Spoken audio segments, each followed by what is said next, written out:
A paz, queridos, que bom estarmos aqui novamente no nosso programa semanal da Escola Bíblica Dominical para darmos sequência à nossa série de estudos bíblicos baseado no profeta Daniel. E hoje nós chegamos na penúltima lição do trimestre. E a penúltima lição, ela tem como tema um tipo do futuro do anticristo. A lição de número 12 tem como título um tipo do futuro anticristo. O texto para a nossa meditação, ele está baseado no capítulo 11 do livro de Daniel. Então, como de praxe, como de costume, eu peço para que vocês leiam todo o capítulo 11 de Daniel.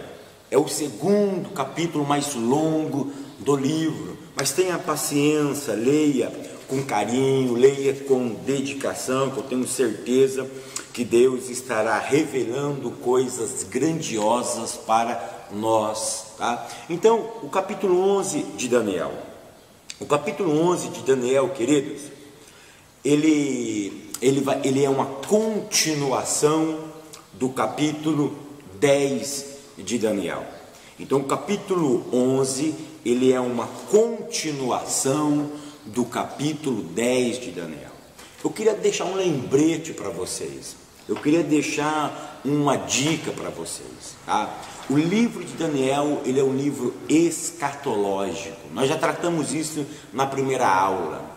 E a escatologia dentro da Bíblia, ela é algo que, com o passar do tempo, nós podemos interpretá-la.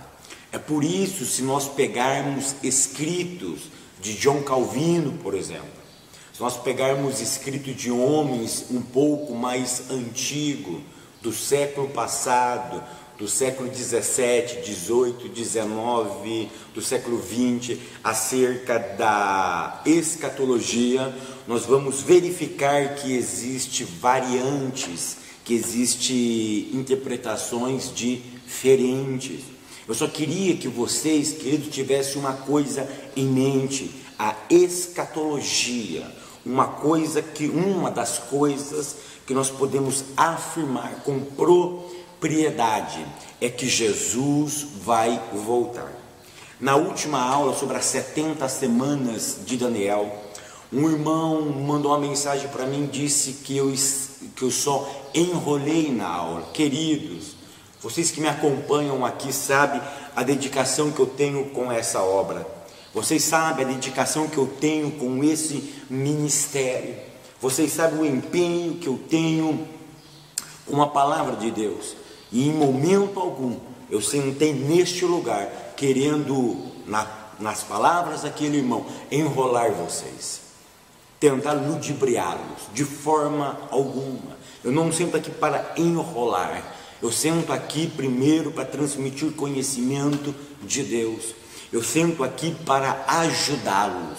Eu sento aqui para doar um pouco daquilo, ainda que seja pouquinho, do conhecimento que Deus me deu para a vida de vocês. Mas que eu li aquilo como homem, é claro, eu fiquei assim meio triste, eu fiquei assim meio decepcionado naquele momento, porque essa pessoa não sabe a dedicação que eu tenho, não sabe que eu estou lendo cerca de 5 livros para que eu possa preparar as aulas de Daniel.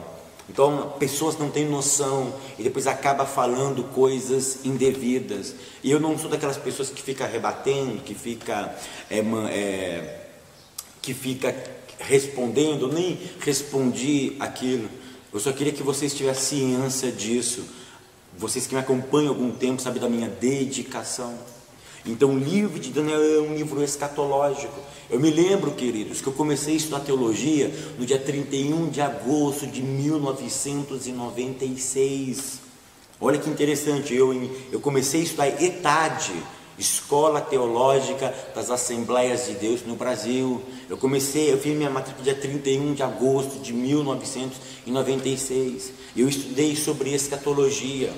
A matéria escatológica, as interpretações escatológicas que nós tivemos naquela aula, muitas delas não serve mais para hoje. Então o irmão errou, não, é a situação econômica do país levava as pessoas a ter aquele tipo de interpretação. É por isso que a escatologia é algo evolutivo. Como que nós vamos saber como nós descobrimos alguns detalhes dessa aula? Como que nós ficamos sabendo? Com o discorrer da história. Daniel não sabia quem era Antíoco Epifânio. Daniel não sabia quem era Alexandre o Magno, porque o texto não nos revela. Perceba que com a evolução histórica, Deus vai nos revelando os seus segredos. Então o capítulo 11 de Daniel, ele é uma continuação do capítulo 10 do mesmo livro. No capítulo 11 de Daniel, o anjo que aparece para ele no capítulo 10 ainda está falando com ele.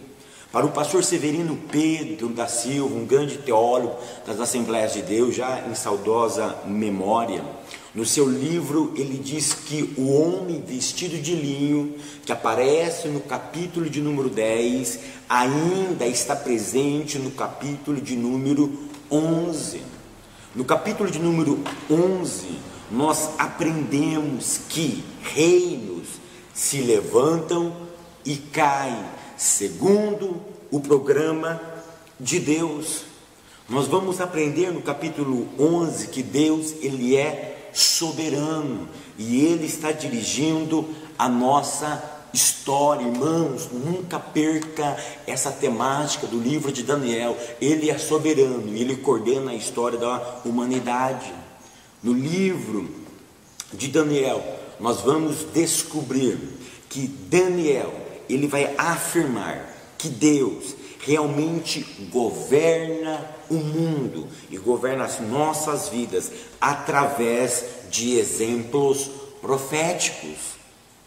Nós vamos aprender isso. Nós vamos aprender no capítulo 11 de Daniel que o capítulo 11 ele fala de algo que ainda iria acontecer. O capítulo 11 de Daniel, ele não foi escrito depois dos fatos terem acontecido, como uma linha teológica, como os liberais pensam. O capítulo 11 de Daniel, ele foi escrito antes dos fatos acontecerem.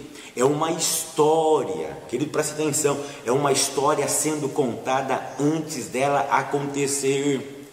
Para o Oswaldo Litz, o capítulo 11 de Daniel é chamado de recortes do futuro. É como se Deus fosse no futuro, recortasse parte de uma determinada época e revelasse para Daniel. Daniel, está aqui, Daniel, eu recortei parte da história. É como se ele fosse no jornal, recortasse parte do jornal e disse: Daniel, está aqui. São recortes do futuro. São recortes do futuro. Para o pastor Antônio Neves de Mesquita, um grande teólogo, eu já disse isso, estou agora reiterando, que o capítulo 11 é a continuação do capítulo 10. Para ele, o restante da visão do capítulo 10, aquele anjo que aparece lá no rio Tigre, ele continua falando com Daniel no capítulo de número 11. Depois da visão de Daniel, a Bíblia diz que Daniel, ele se levanta do seu abatimento e ele foi servir aos negócios do novo rei. Perceba o que diz o verso 1 do capítulo 11 de Daniel.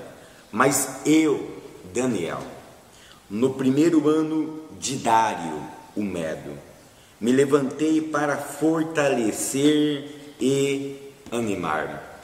Para o pastor Antônio Neves de Mesquita, o versículo 11 do capítulo, o versículo 1 do capítulo 11 de Daniel é uma explicação pessoal a respeito dos seus deveres como funcionário público. Daniel está explicando que, como ele era um funcionário público, ele precisava ir para o seu dever. Tá? Eu nem vou entrar nessa questão, eu só estou explicando o texto. Eu nem vou aplicar esse texto, eu nem vou aplicá-lo. Tá? Mas o Antônio, ele diz o seguinte ainda: mas logo passa a grande revelação do homem visto nas margens do rio Tigre. Perceba que ele gasta, vamos dizer assim, um versículo para explicar sobre o seu dever de funcionário público. Mas o capítulo 11, a temática não é essa. É por isso que ele já passa para o verso 2 e diz: agora eu te declararei a verdade. E aí ele começa então a esmiuçar a revelação do anjo. Ele começa a revelar, ele começa a descrever aquela visão que ele teve lá no primeiro mês, de frente do rio Tigre. Então Daniel, ele começa a falar com propriedade sobre a revelação. Aí nós vamos para a nossa lição. A nossa lição no tópico 1 diz assim, ó: predições proféticas cumpridas com exatidão.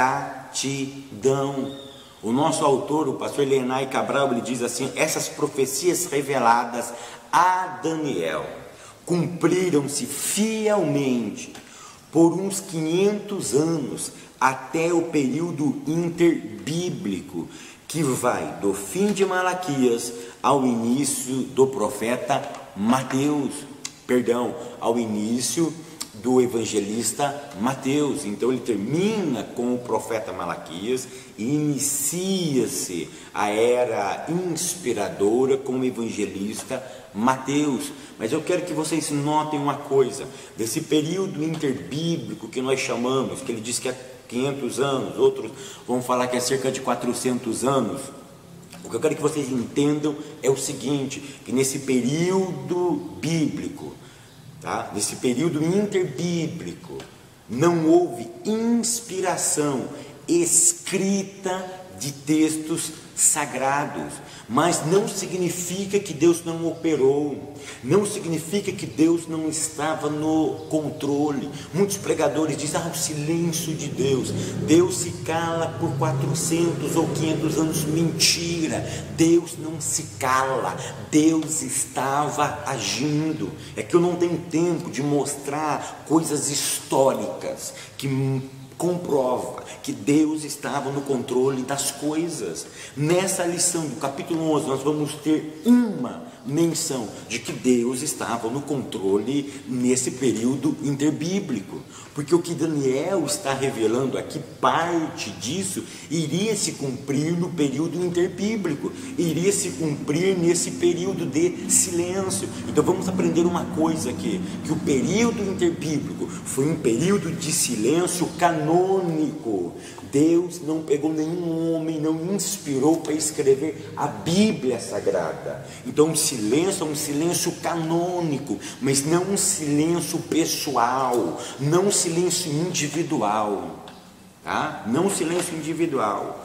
No ponto 1 diz assim, ó: a revelação sobre o fim do Império Medo-Persa. Versículo de número 3, versículo de número 2 do capítulo 11. Daniel diz assim: agora eu te declararei a verdade. Eis que ainda 3 reis se levantarão na Pérsia, e o quarto será acumulado de grandes riquezas, mais do que todos, e tornando forte por suas riquezas, empregará tudo contra o reino da Grécia. Daniel, quando ele começa a escrever aqui nós temos no versículo 2 um descortinar da história dos reinos. Como eu disse, é como se Deus recortasse e mostrasse para Daniel. Daniel, ele está afirmando no verso 2, e não é uma possibilidade, ele está afirmando que 3 reis viriam. Daniel recebe a revelação desse ser, e esse ser diz: Daniel, preste atenção, de agora em diante vai ter 3 reinos, 3 reis. O quarto rei será mais rico do que todos esses 3 reis juntos. Tem um detalhe, esse rei quando terminar o quarto reinado, o reino vai ser destituído. Então Daniel está fazendo uma afirmação, não é uma possibilidade. Daniel ele está afirmando que após esses 4 reis, e ele dá um destaque para o quarto, porque ele diz que 3 reinarão, mas o quarto ele é diferenciado. Por quê?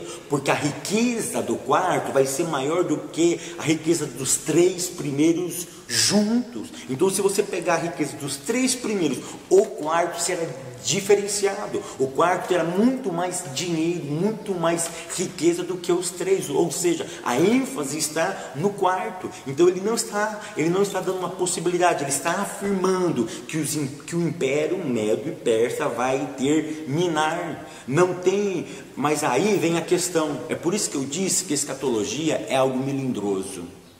Tá? Eu não estou aqui enrolando vocês, pelo amor de Deus. Se vocês pegar vários autores na atualidade, ou autores que já morreram, eles vão falar quem foram esses 3 primeiros reis dos Médio e Persa. Cada um vai falar uma coisa. Cada um fala uma coisa. Eu estava analisando 5 teólogos. Nesses 3 primeiros reis, eles só são unânimes em 2. Aí os outros são meio vagos. Um diz que foi fulano, outro diz que foi Bertano, tá? Então não é que é melindroso. Se os grandes teólogos eles duvidam entre si, imagina eu que sou uma gota d'água dentro desse grande oceano, queridos. Então aqui uma coisa nós podemos afirmar, que o texto diz 3 iria passar. No quarto, o quarto, todos eles é unânimes em afirmar que é Chessers ou Assuero, tá? Todos eles são unânimes ao dizer isso daqui. Todos eles. Esse Chessers não tem nada a ver com aquele da rainha Esther, do livro de Esther, não tem nada a ver. É um outro personagem. Tá? Então, Daniel no versículo 2 ele está afirmando: olha, o reino vai passar, os medos, persa vai terminar, e esse quarto rei, que é Chesser, ele vai ser mais poderoso do que os 3 primeiros reis. Aí o versículo de número 3 diz que depois que o império, que vai passar esses 4 reis, vai levantar um outro rei. Aí ele diz: depois se levantará um rei poderoso, que na nossa lição é o número 2, um rei valente. O texto bíblico diz que depois do que? Dos 4 reis passarem. Depois desses 4 reis, vai levantar um rei poderoso. Olha o que diz o verso de número 3, que reinará com grande domínio e fará o que lhe aprouve. Queridos, então perceba que esse novo rei que vai se levantar depois dos 4 reis dos Medos e Persas, ele vai ser um rei poderoso, e outra característica, ele vai fazer aquilo que ele lhe aprouve. Esse novo rei que vai se levantar, presta atenção, ele é levantado pela vontade soberana de Deus, mas as suas ações é aquilo que ele mesmo quer fazer e não aquilo que Deus está querendo que ele faça. Nós vamos ver quem é esse personagem, tá? Então quem é esse novo rei que iria se levantar? Então no versículo 3 o profeta deixa uma coisa muito clara. O princípio bíblico que ele estabelece no versículo 3, no versículo 2 e no versículo 3 é que tudo nessa vida é temporal, tudo nessa vida passa, tudo nessa vida termina. No verso 2 ao verso 3, nessa transição, nós temos essa ideia. É essa ideia que o texto quer nos passar também, que tudo na vida é temporal e passageiro. Então nós devemos atentar para isso, queridos. Nós precisamos estar dentro da vontade divina, mas nós devemos ter em mente que as coisas nessa vida, ela tem tempo para começar e tempo para terminar. Mas aquilo que eu disse desde a primeira aula, desde a aula sobre a queda da Babilônia, que eu acho que foi a aula de número 4, Se você não assistiu, assista a aula de número 4. A aula de número 6, a queda do Império Babilônico. O grande problema não é como eu começo, mas é como eu termino aquilo que Deus me deu. Aquilo que Deus me deu. Mas quem é esse rei que iria se levantar? Esse rei era Alexandre o Grande. Ele seria o representante de um novo império. E que império seria esse? O Império da Grécia. O Império da Grécia, o Império dos gregos. E Alexandre o Grande, o Alexandre Magno, ele seria o representante desse reino. Os historiadores dividem-se em 10 ou 12 anos de reinado, mas uma coisa nós podemos afirmar: se foi 10, 11 ou 12 anos de reinado, ele faleceu na Babilônia, com apenas 33 anos de idade. O texto diz no verso de número 3 que se levantará um rei poderoso e reinará com grande domínio e fará aquilo que lhe dá na cabeça. É isso que diz o texto, aquilo que lhe aprova, ou seja, aquilo que ele acha que é melhor. Aí surge então Alexandre. Alexandre, ele morre na Babilônia, mas tem um detalhe: o reinado de Alexandre, ele foi um reinado marcado pelo sangue. Ele conquistou de forma abrupta os seus súditos. Lembra do leopardo que nós estudamos já na visão do capítulo 7 do livro de Daniel? Estão lembrados? No capítulo 8 nós temos o carneiro e o bode, mas no capítulo 7 nós temos o leopardo. O leopardo, ele viria de forma abrupta, ele viria voando. Falava de quem? De Alexandre o Magno. Perceba na questão do bode, o bode que a Bíblia diz que viria voando, ele viria sem tocar no chão. Então perceba que o leopardo, capítulo 7, também significa Alexandre, porque o leopardo fala da agilidade daquele animal. Então isso falaria o que? Da rapidez em que Alexandre o Magno, ele conquistaria o mundo. Ele conquistou muito mais aquilo que Nabucodonosor conquistou. Nabucodonosor ficou mais tempo no poder, a Babilônia ficou mais tempo no poder, mas conquistou menos terreno. Alexandre ficou menos tempo no poder, conquistou mais do que a Babilônia. Então o texto diz que ele era poderoso, que ele dominou com grande domínio. Esse domínio do texto e esse satisfazer próprio foi marcado com sangue, foi marcado pela brutalidade, mas tinha uma coisa. Tinha um detalhe: Alexandre Magno era simpatizante do povo judeu, ele gostava da cultura judaica, ele tinha simpatia com os ivrites, com os judeus. As suas conquistas, as conquistas de Alexandre, influenciaria posteriormente até a vinda do Messias. Por quê? Porque a vinda de Alexandre, as suas conquistas, principalmente a sua língua e a sua cultura, que é aquilo que nós chamamos, que os teólogos chamam, que os professores de história chamam de helenização. Ele helenizou o mundo, ele influenciou o mundo com a sua língua e com a sua cultura. Ele aprisionou os povos também através da sua cultura e da sua língua. A língua grega era a língua mais falada naquela época. Então, quando o Messias veio, qual era a língua que se predominava? A língua grega. Tão verdade é que apenas 15% dos judeus acredita-se que falava o hebraico, que só falava o hebraico, que só pronunciava em hebraico, porque o mundo estava sendo contagiado com a língua grega, Então Alexandre teve uma grande influência.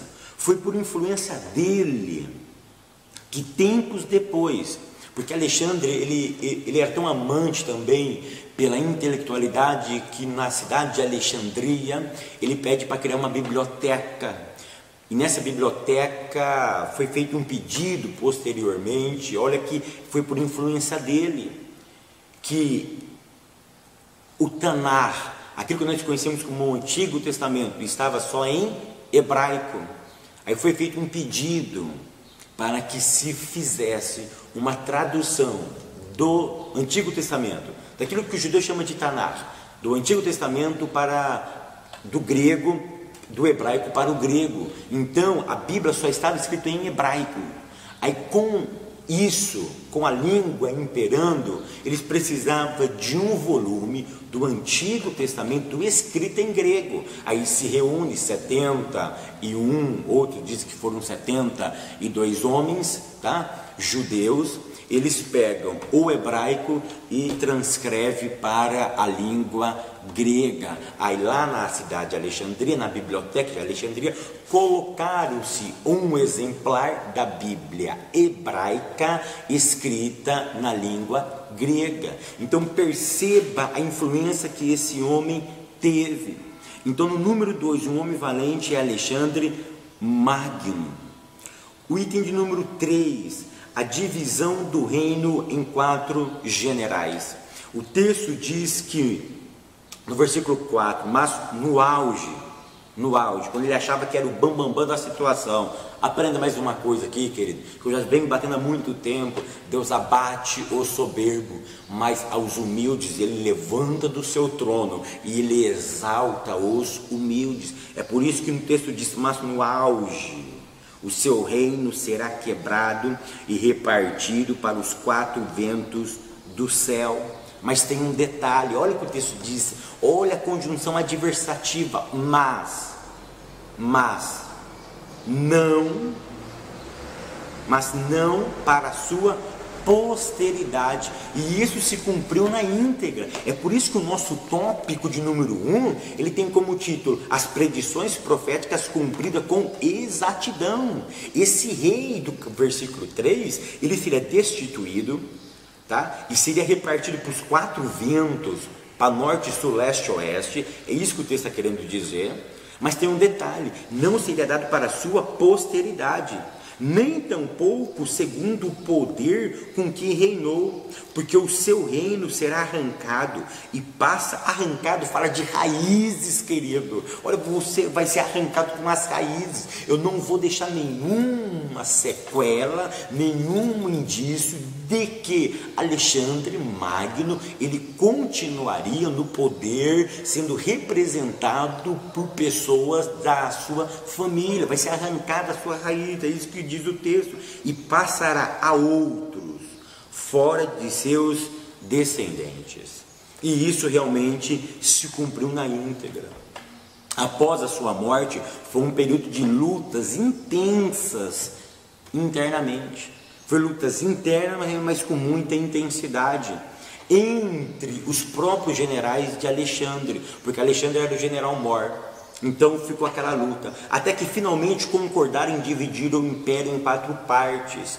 Aí dividiram na dinastia dos Ptolomeus, para a dinastia do Seleuco, para outra dinastia de Cassandro e para outra dinastia do Lisímaco, tá? Então para essas 4 dinastias foram criados e foram repartidos o Império Grego. Cada um ficou com uma parte, um ficou com o Egito, outro ficou com a Síria. Então cada um ficou com uma parte, outro ficou com a Trácia, cada um ficou com uma parte. Então foi dividido em 4 partes. Mas uma coisa muito interessante que nós vamos observar agora é no tópico de número 2, querido. O tópico de número 2, ele vai tratar sobre o caráter perverso de Antíoco Epifânio. Aí vem o número 1, Antíoco Epifânio foi um rei perverso e bestial, tá? Aí nós aprendemos uma coisa. O que? Quem foi Antíoco Epifânio? Nós já comentamos ele a figura dele em aulas anteriores. Vamos comentar mais um pouquinho sobre a história de Antíoco Epifânio nessa aula. A história diz que um homem chamado Seleuco IV, ele reinava, ele ocupava o trono da Síria, tá? Ele ocupava o trono da Síria na cidade de Antioquia. E esse homem ele reina do ano 187 a.C. ao ano 175 a.C. Mas ele morre envenenado, e o seu filho deveria assumir o trono, mas o seu tio, por nome de Antíoco Epifânio, toma o trono de forma mais prepotente, de forma mais detestável possível. Eu já disse em aulas anteriores que o seu pai foi levado refém para Roma, e ele é levado junto, mas de forma grosseira, de forma abrupta, de uma forma cruel. Esse homem escapa daquele local, tá? É por isso que alguns historiadores dizem que o nome Epifânio pode significar eminência, pode significar aquele que aparece de forma abrupta. Por quê? Porque ele surge, aquilo que eu já expliquei, a expressão pequeno chifre. Por que pequeno? Porque ele era um dos mais improváveis, ainda que ele assumiu o controle com apenas 40 anos de idade, mas ele era um dos mais velhos da sua família. Alguns historiadores vão afirmar isso, mas todos concordam com uma coisa: ele era um homem que não tinha características para reinar. Ele começa a reinar no ano 175 a.C., ele reina até o ano 164 a.C. O reinado dele foi na Síria. Ele mesmo, segundo o pastor Elienay Cabral, no seu livro, ele diz que ele mesmo se chamava de Theos Epiphanes. Theos em grego é Deus, e Epifânio, para essa interpretação, é revelado. O que é revelado? Aquilo que é iminente, aquilo que vai aparecer na hora que você menos imagina. Então, segundo o pastor Elienay Cabral, ele é chamado de Theos Epifânio, Deus revelado. Tá? Epifânio, esse jovem guerreiro e conquistador, ele foi educado aos pés de Aristóteles, um grande filósofo grego, mas ele tinha característica cruel e feroz. Tá? Existe um historiador por nome de Políbio. Ele diz que chamava-se Epifânio, pessoas chamavam Antíoco Epifânio de Epimanes, tá? Que dá a ideia de alguém que é louco, alguém que é bestial, alguém que não bate bem da cabeça. Por quê? Por causa das atitudes de Epifânio, caracterizava ele como um homem louco. Ele era um monstro, ele tinha vários vícios, o temperamento dele era brutal. Como eu disse nas aulas anteriores, Antíoco Epifânio, ele conquistou o seu poder pela brutalidade, pela sagacidade. Ele era um homem que não tinha características que reunia a simpatia do povo. Ele era um bajulador, ele fazia de tudo para adquirir o favor de Roma por meio de artifício.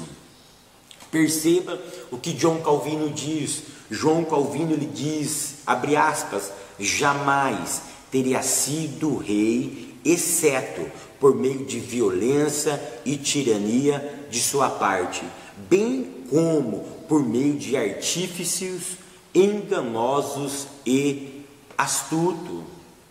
Para Calvino, ele nunca deveria ser rei, porque ele não tinha características de rei, segundo os historiadores. Xenofonte vai dizer isso com muita propriedade. Mas algo que nos intriga é justamente isso, tá? Que ele, com essa brutalidade, ele consegue chegar ao reinado. Como? Pela sua brutalidade, pela sua sagacidade, Tá? Mas aí eu escrevi da seguinte forma: eu não hesito em declarar que aqui o anjo censura a conduta perversa de Antíoco Epifânio, chamando ele de desprezível em decorrência da ausência de toda e qualquer nobreza de sentimento. É por isso que o texto diz que ele era um homem vil. É por isso que o texto diz que ele era um homem sanguinário. O texto vai dizer que ele é um homem que não tinha qualidades que reunisse para ele ficar no poder. Antíoco Epifânio, então, era um homem que não tinha nenhuma qualidade. Então, é por isso que no verso número 21, ele é chamado de homem vil. Por quê? Por fingimento, por fingir amizade e aliança, por exemplo, com o reinado do Egito. Tá? Ele fingiu uma aliança. Nós não temos tempos aqui para discorrer todo o versículo 5 ao versículo de número 20, 21, nós vamos ver a sagacidade de cada reino, porque no verso 5 ao 21, eles vão começar a falar sobre a luta entre o reino do sul e o reino do norte. Então esse reino, eles sempre ficaram brigando entre si, E no versículo 21 vai falar sobre o homem vil, que Antíoco Epifânio, ele fingiu amizade com os Ptolomeus, com a dinastia dos Ptolomeus, que dominava o Egito, a região mais norte. Para quê? A região mais sul, para quê? Para conquistá-lo. E ele consegue fazer isso. Ele engana Ptolomeu Filométer. Ele engana, ele conquista então aquele reinado. No número 2, no tópico 2, e no número 2 diz assim: Antíoco Epifânio invadiu Jerusalém. E no tópico 3, Antíoco Epifânio, ele era cruel. Vamos ver a atrocidade que ele fez com o povo judeu. Queridos, olha a crueldade de Antíoco Epifânio. Primeiro, ele possuía um ódio infernal por Israel. Ele profanou o templo. Ele fez cessar os sacrifícios diários. Isso você confere no verso 31 do capítulo 11. Antíoco Epifânio foi tão cruel que ele levantou um altar pagão dentro do templo e mandou sacrificar um animal proibido pela cultura judaica. Qual é o nome desse animal? Um porco.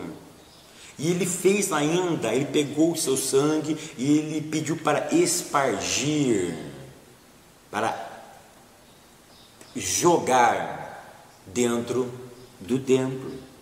Ele foi tão cruel que no versículo 31, na parte B do versículo, no verso 33, ele seduziu os judeus que não eram muito verdadeiros, os judeus apóstatas. A história vai dizer que ele tentou de qualquer forma entrar na cidade santa. Ele consegue entrar nessa cidade santa. Ele ludibria pessoas que já estavam cansadas com o sistema, pessoas que já estavam cansadas de tudo, daquilo que estava passando, e ele consegue entrar, e ele então começa a fazer atrocidade dentro da cultura e dentro do país judaico, dentro de Israel. Mas contudo, nós aprendemos uma coisa: aqueles que conheciam a Deus eram fortes e ativos. O próprio texto vai nos dizer que existia pessoas crentes ainda nesse período, que esse período de Antíoco Epifânio, do ano 175 ao ano 164, que é o dia da sua morte, que é o ano da sua morte, a Bíblia nos informa, a história nos informa que existiam homens santos, que existiam homens compromissados com a palavra. Contudo, aqueles que conheciam a Deus eram fortes e ativos e não cederam nem à sedução e nem à violência de Antíoco Epifânio. O verso 31 fala da abominação desoladora. Na abominação desoladora, verso de número 31. Olha o que diz o verso de número 31. Dele sairão forças que profanarão o santuário, a fortaleza nossa, e tirarão o sacrifício diário, estabelecendo a abominação desoladora.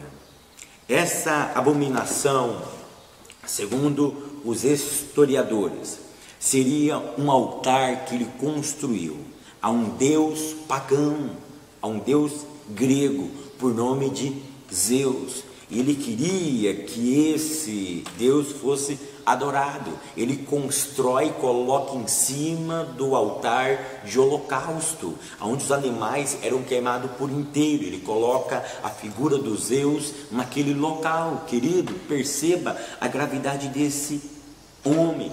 Mas em meio a tudo isso, sabe o que me alegra? Que Deus sempre prepara homens. Em meio a tudo isso, eu fico alegre porque homens com percepção espiritual circulava entre o povo ensinando as escrituras. Olha o verso de número 33, olha o que diz o verso de número 33: os sábios entre o povo ensinarão a muitos, todavia cairão pela espada, pelo fogo, pelo cativo, pelo roubo, por algum tempo. Perceba que naquele meio, Daniel ele mostra uma luz. Ele mostra que em meio às dificuldades sempre existirá remanescentes. Existiam homens que continuavam ensinando as sagradas letras no meio daquela perversidade, continuaram pregando, mesmo sobre perseguição e morte. Aí você pode continuar lendo até o versículo de número 35, que muitos iriam ser mortos, muitos iam ser levados cativos, presos naquele momento, mas não negariam a sua fé. Sabe o que eu aprendo também? Que Deus sempre tem os seus. Deus sempre tem os seus.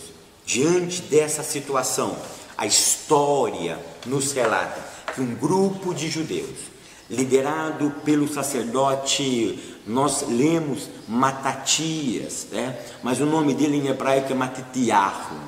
Nós lemos na história, principalmente num livro apócrifo de 1º e 2º Macabeus. Nós lemos a história do sacerdote Matitiahu.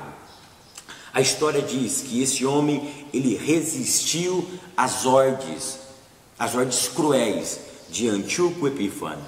E ele começou então uma guerra de resistência, conhecida como a Guerra dos Macabeus. E eu vou ler um texto de um grande teólogo. Olha o que Carbalosa disse. Ele disse assim: o terrível ataque de Antíoco Epifânio não enfraqueceu o espírito dos judeus fiéis. É por isso que eu afirmo que no período interbíblico Deus atuou. No período interbíblico Deus estava regendo. No período bíblico tinha ensinamentos bíblicos. O que não tinha era inspiração por escrito, irmãos. É isso.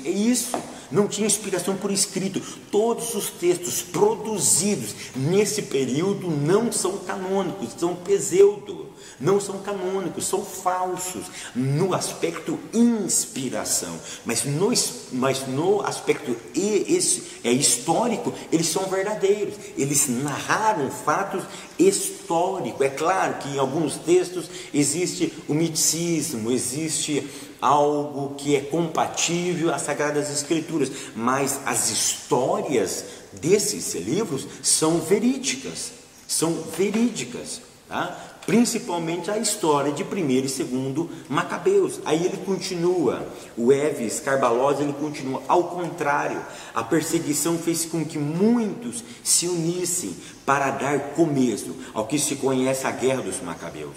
O líder do movimento contra Antíoco foi um ancião chamado Matatias, mas eu falo que o nome dele conhecido dentro da cultura judaica é Matitiahu. O fiel sacerdote não só se recusou a obedecer à ordem de oferecer sacrifícios a um deus pagão, mas também matou o emissário real. Ele matou o emissário real e destruiu o altar pagão. Seguidamente, Matatias e seus filhos, João, Simão, Judas, Eliezer e Jonatas, se organizaram em uma guerra de guerrilhas e começou a causar sérios estragos para Antíoco Epifânio. No ano 164 a.C., um mês após de começar essa batalha, Matatias morre, e um dos seus filhos, por nome de Judas, sucedeu como líder desse movimento. Antíoco pensava que seu exército iria destruir a rebelião em curto espaço de tempo, mas ele equivocou-se. O exército sírio sofreu derrota após derrota. Irmão, essa história é linda. Se você nunca leu, leia a história dos Macabeus, leia a história dessa família, leia a história dessa família. Em dezembro do ano 164, o exército dos Macabeus marchou de forma triunfante e gloriosa, glória a Deus, pelas ruas de Jerusalém.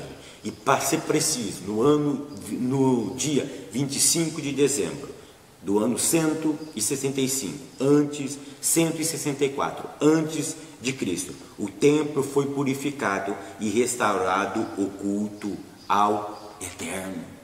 Aprenda que nesse período Deus levantou um grupo, levantou uma família, conhecida como os Macabeus. Essa família lutou pela seriedade do culto, lutou para que o culto fosse renovado, lutou para que aquele ímpio, para que aquele profano saísse daquele local. E a história nos diz que eles conseguiram reverter essa situação. E o templo voltou por um espaço a adorar a Deus novamente, porque no verso 33 nos diz que homens sábios ainda ensinavam a palavra de Deus. Eu não tenho dúvida que esses homens também faziam parte a família desse sacerdote, por nome de Matatias. Tópico de número 3. Antíoco Epifânio, tipo do anticristo. Número 1, o homem vil que chega ao poder.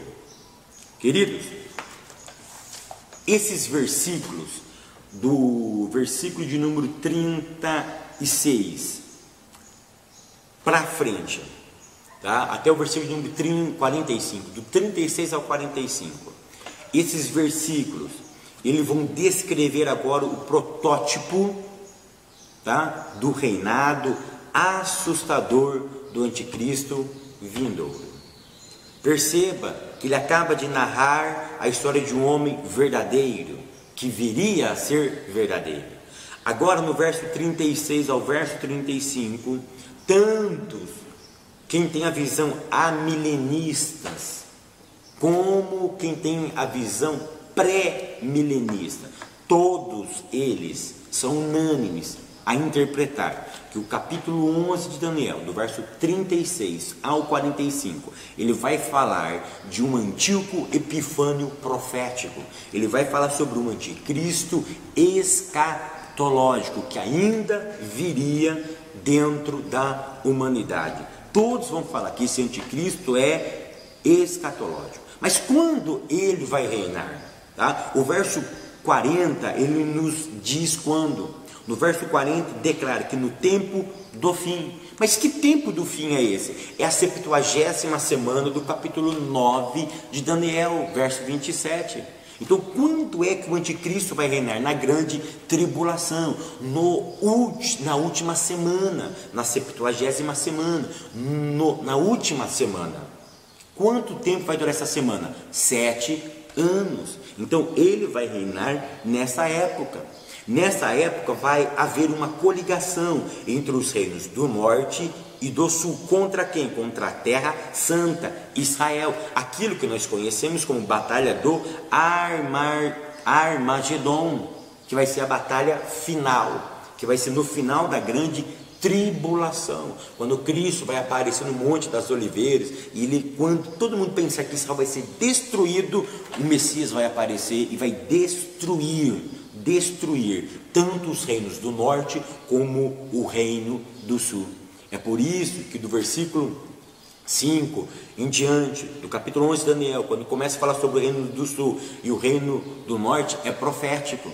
Ele narra tudo, ele descreve tudo que iria acontecer em dados históricos, mas esses dados históricos apontavam para essa grande batalha, a batalha do Armagedon, que vai ser uma batalha travada contra Israel. Perceba uma coisa, que o Armagedon é contra Israel, tá?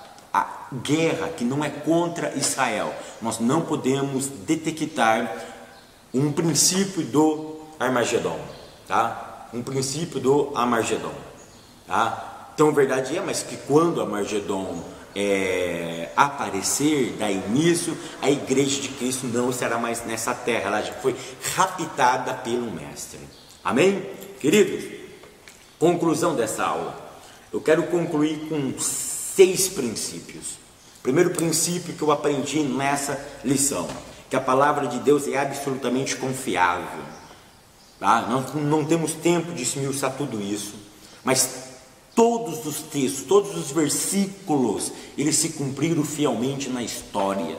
O capítulo 11, do versículo 5 até o versículo 22, 23, eles são dados históricos profundos, e todos esses versículos se cumpriram, até o versículo 36, então do versículo 1, para ser mais, do versículo 2, para ser mais preciso, até o versículo de número 35, ele cumpriu fielmente pela história.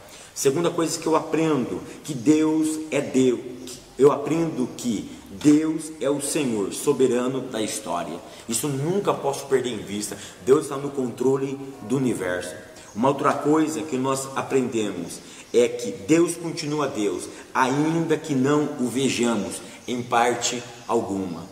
Ainda que nós pensemos que tudo está sendo destruído, Deus, ele continua sendo Deus.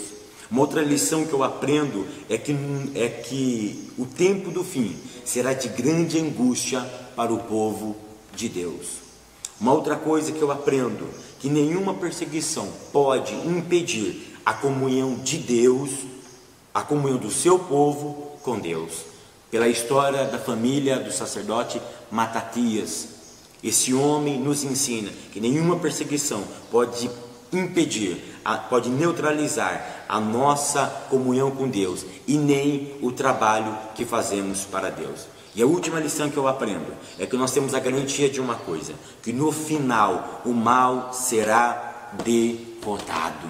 Nós aprendemos isso no capítulo 11, que o mal vai ser derrotado. Queridos, que Deus continue realmente abençoando a vida de vocês. Até semana que vem, querendo Deus.